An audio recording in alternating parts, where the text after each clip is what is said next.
ডুমৰ দলং স্বাস্থ্য উপকেন্দ্ৰৰ অন্তৰ্গত ১ নং তিলৈজান গাঁৱৰ জ্যেষ্ঠ নাগৰিক গণিতা হাজৰিকা নামৰ এগৰাকী ব্যক্তিয়ে এনকেফেলাইটিছ ৰোগত আক্ৰান্ত ইতিমধ্যে ডিব্ৰুগড়ৰ অসম চিকিৎসা মহাবিদ্যালয়ত চিকিৎসাধীন অৱস্থাত আছে।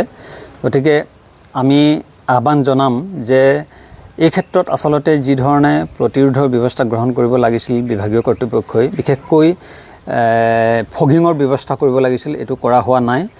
আৰু যাৱতীয় যিখিনি আচলতে প্ৰতিৰোধৰ ব্যৱস্থা কৰিব লাগে স্বাস্থ্য বিভাগে হওক বা চৰকাৰে, এই ক্ষেত্ৰত আচলতে কৰা পৰিলক্ষিত হোৱা নাই। এই অঞ্চলটোৰ ব্যক্তিসকলৰ তেজৰ নমুনা সংগ্ৰহ কৰি তাৰ লগে লগে যি ধৰণে আচলতে ব্যৱস্থা গ্ৰহণ কৰিব লাগিছিল এইটো কৰা পৰিলক্ষিত হোৱা নাই। গতিকে আমি বিভাগীয় কৰ্তৃপক্ষৰ লগতে চৰকাৰক আমি আহ্বান জনাইছোঁ যাতে এই ৰোগ যাতে অধিক আমাৰ অঞ্চলটোত যাতে বিয়পি নপৰে তাৰ কাৰণে সজাগ আৰু সচেতন হৈ থাকিবৰ কাৰণে আমি জনসাধাৰণক আহ্বান জনাইছোঁ।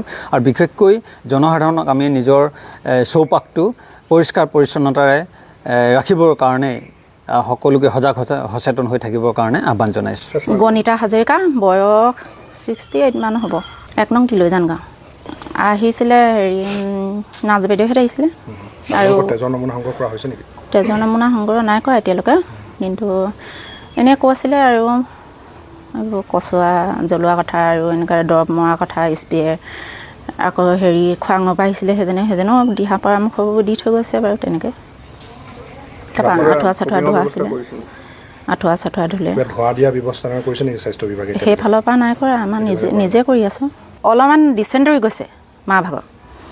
তাৰপাছত ভিতৰত আহি ক'লোহি মা হ'লে ডিচেণ্টৰী হৈছে দেই, বোলো খাব মন নকৰে, অকণমান কম খাইছিলে। তাৰপৰা সেইটো কাৰণে পটাপট আমাৰ সৰুজনে বোলে ডাক্তৰ হ'লে ওলোৱা, সোনকালে লৈ যাওঁ বুলি ক'লে মানে আমাৰ খুৰীয়েকক, মাক উলিয়াই লোৱা। তাৰপৰা তেনেকৈ ওলাই মেলি মাক লগালগ লৈ গৈছে।